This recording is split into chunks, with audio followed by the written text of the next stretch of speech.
And we back on the late shift with Will Merrill, and my guest this evening needs no introduction, so you know what that means. He about to get an introduction, man. This dude right here been blazing the South, man. Been performing all across out there, and he is a member of the Free Thinkers rap collective. Yeah. Y'all give it up, man, for my guest this evening. MyNameDwayne, bro. What's going on with you, man? How y'all doing this evening? All right, that's what's up. Now tell the folks out there, how long have you been out there on that rap grind, bro? How long did the grind been for? To be honest, we started taking it real serious like 2016 is when we really started to put everything together. Like me and J1s are like who started Free Thinkers, and once we did that, we kind of like found the pieces we needed, and that's when we really got down to production and really figuring out our sound. And yeah, so 2016, so a good 5 years. 5 years? Okay, that's what's up. Nothing wrong with that. Yeah, taking it seriously. So tell me about the Free Thinkers collective, man. Like, tell me like who's in the group and like how do y'all navigate through the hip hop realm. So the group in total is 6 people. So it's me, my name Dwayne, J1s, Robert Grant Jr., who's a new member. We just got him last year, the beginning of last year. Okay. We got everybody's nephew's like one of the sickest rappers, in my opinion, in the group. We got his name's Sai. He's producer, artist, videographer, all that. Like he do it all. Like whatever you need, he's a one-stop shop. And we got Imani. She's our singer of the group. Okay. Yeah, she will bless any stage she gets on. She's phenomenal. That's what's up. That's what's up. So tell me, what would a MyNameDwayne experience be like if they, came to a show or like popped in one of your projects? Like, what would the experience be like? If you came to a show, you would probably leave like in your feelings, maybe. Yeah, you might hit an X up like, hey, what you doing? I ain't talked to you to a while, in a while, or some introspective raps, man. I talk about certain subjects that I feel are important, so Okay. like whatever's on my mind at the time, however the climate looking, even if it ain't on the climate, it's just something I've been thinking about for a while. That's what you're gonna hear, and I like to bars, wordplay, things like that, what I'm saying? Because like the collective I'm in, I can't half step with the raps, I can't half step with the performances, so if I'm gonna do it, I gotta do it right. So, but if you check a project out, like I said, it's anything from in your feelings to some political raps, depending on how far back you go. So yeah, or just rapping, just random raps about whatever I feel like rapping about. Okay. Yeah, what I'm saying? That's a bit. So tell me, why choose rap? Why choose hip hop in the rap? I've been wanting to rap for a minute. So let me see. I was born in 1992.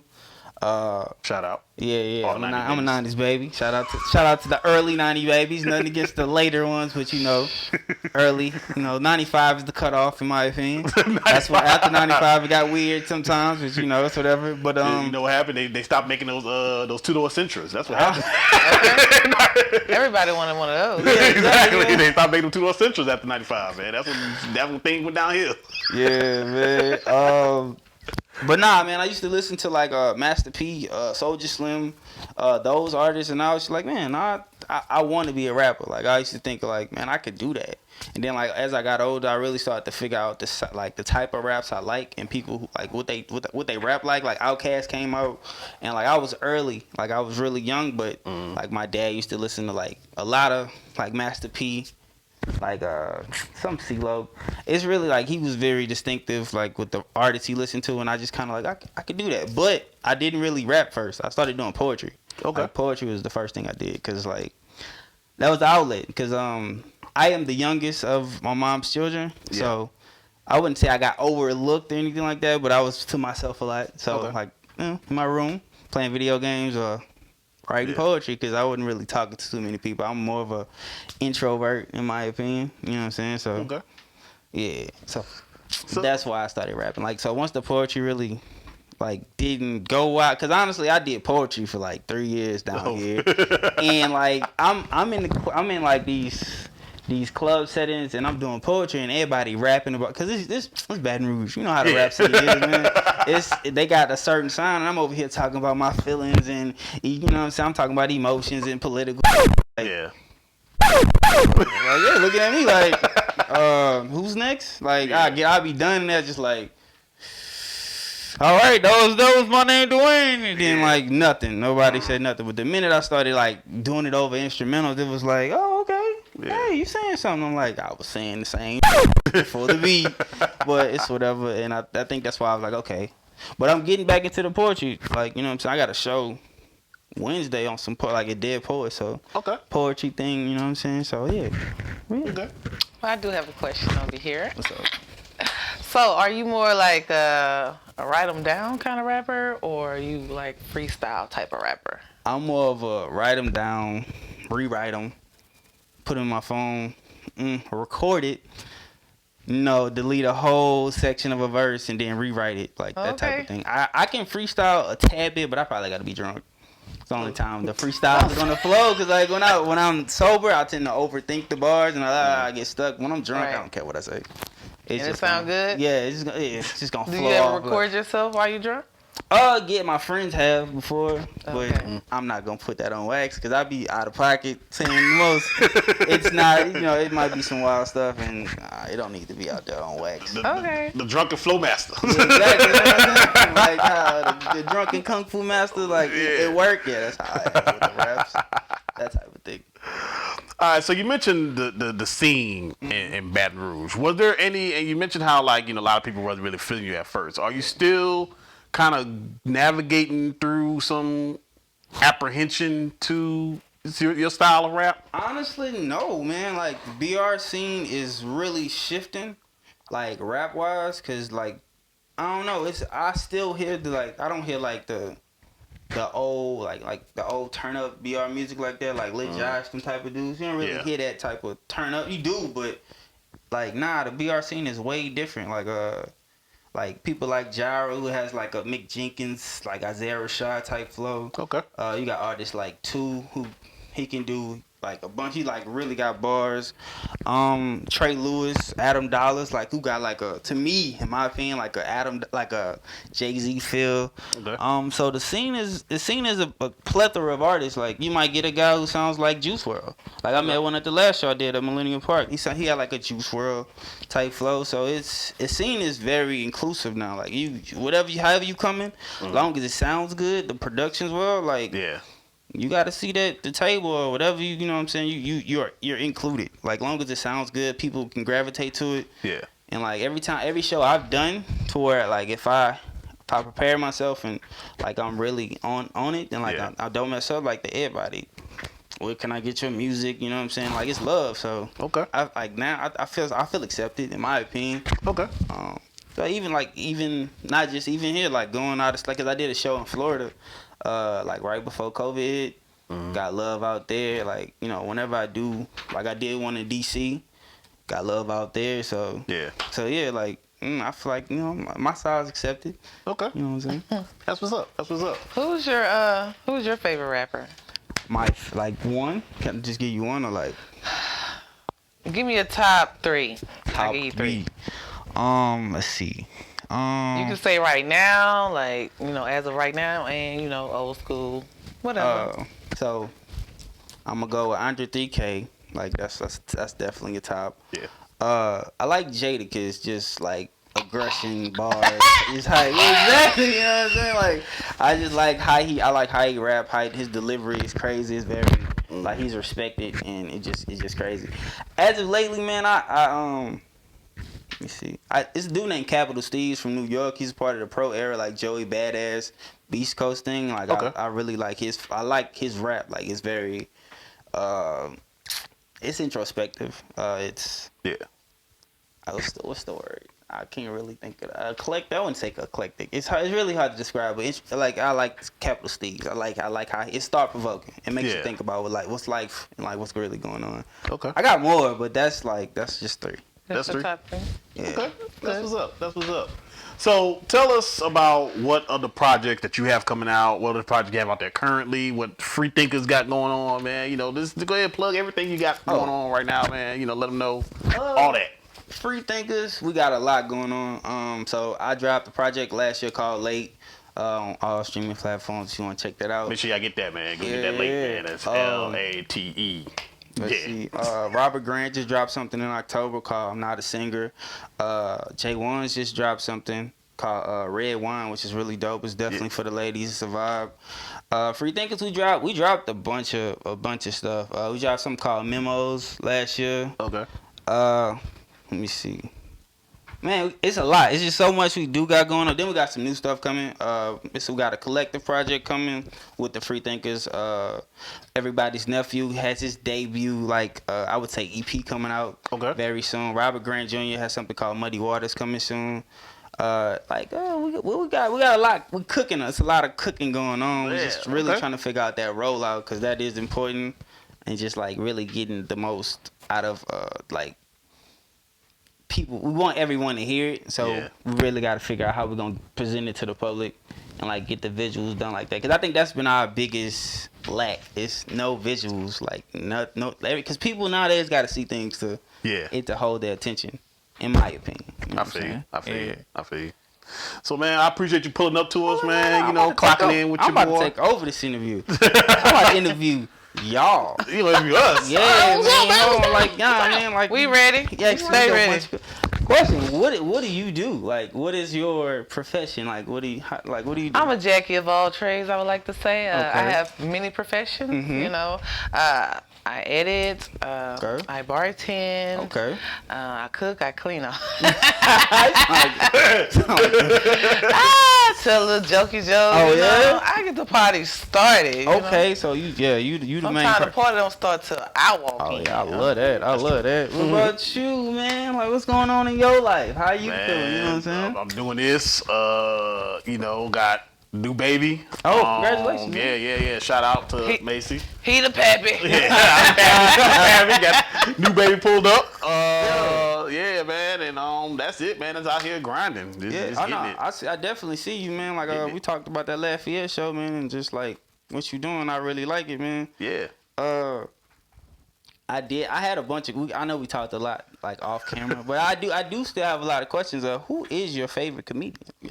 My favorite comedians. Yeah, give me your my top 5 is gonna be, of course, Eddie Murphy. Okay. Richard Pryor. Okay. George Carlin. Okay. Dave Chappelle and Lunel. Lunel. Yeah. Really? Yeah. She really. That is. I mean, I've never heard anyone say Lunel. I know a lot of people. Not knocking them. I know a lot of people don't they sleep on Lunel, something like that. Yeah. She really, man, she's smart. Yeah. She knows a lot about the business, and she's funny. And now she's getting the recognition because she was well known in the urban circuit and stuff, things like that. You know what I'm saying, on outside. But now she's getting more commercial. Yeah. Notice and stuff like that too. Movies. I saw in the new Coming in America, Coming to America. Yeah. Yeah. So I think a lot of people sleep on her talent for real.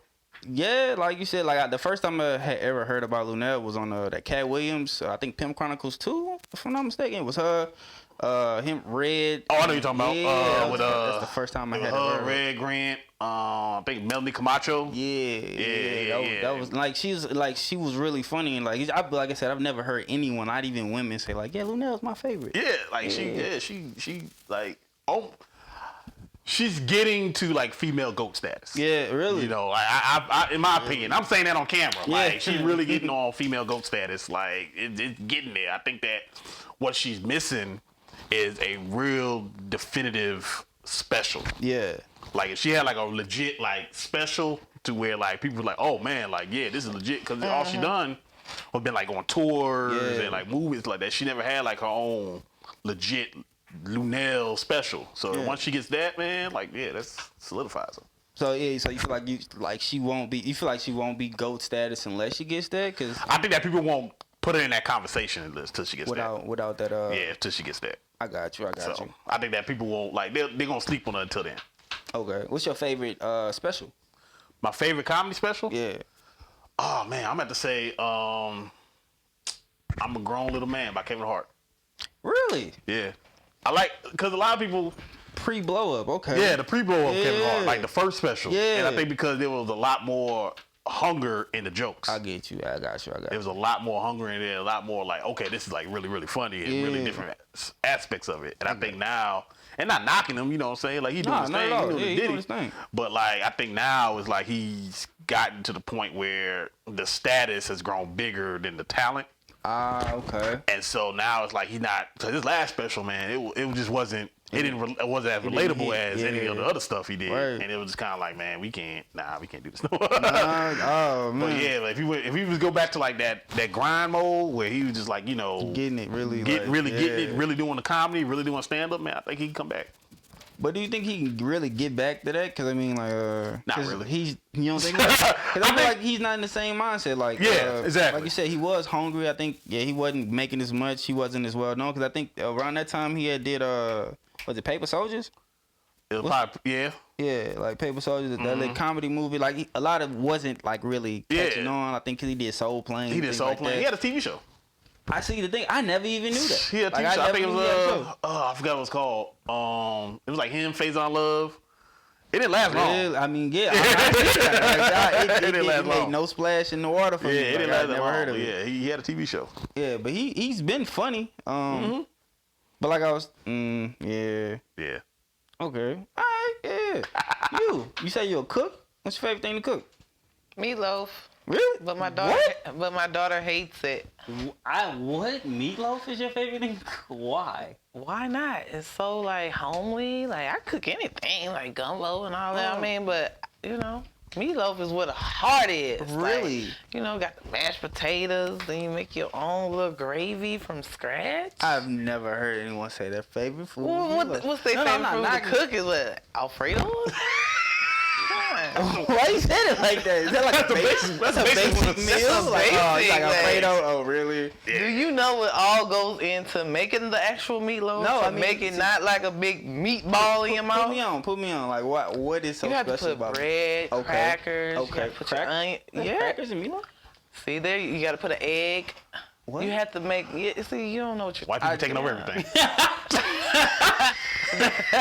You have to use that as a binder, or else you just be eating a big hamburger. That's all I thought it was, to be No, honest. that's why I be moist and packed tight like that. If you just cook the regular, trust me, you'll be gnawing till the morning. Okay, like, cause I had an ex. She was like, "Yeah, she from Texas." She's like, "Yeah, meatloaf hit." I'm like, "No, it don't." You don't like meatloaf? I've never think I've had it like twice, and when I had it, I was like, "This ain't it." What was your favorite meal as a kid? As a- What did you get the most? Because we got meatloaf all the time. Yeah, we got meatloaf a lot. Okay. Favorite movie?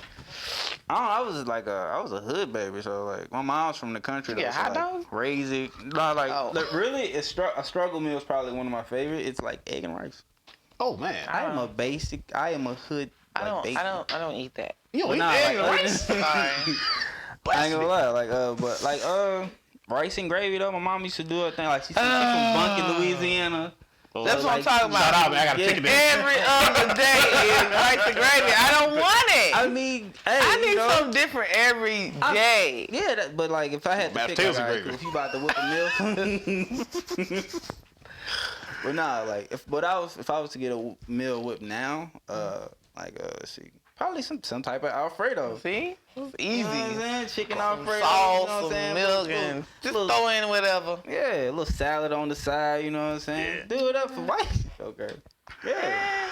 All right, y'all, man. I appreciate you pulling up to me, boy, my boy. Oh, no problem, You know man, what I'm saying, anytime. man. Let everybody know where they can reach you at out there. You can find me on all platforms at MyNameDwayne. It's very it's all one word, like a pimp name Slickback. MyNameDwayne. You know what I'm Say it saying? together. Yeah, say the whole thing. You know what I'm saying? Free Thinkers Incorporated on Instagram, on Twitter.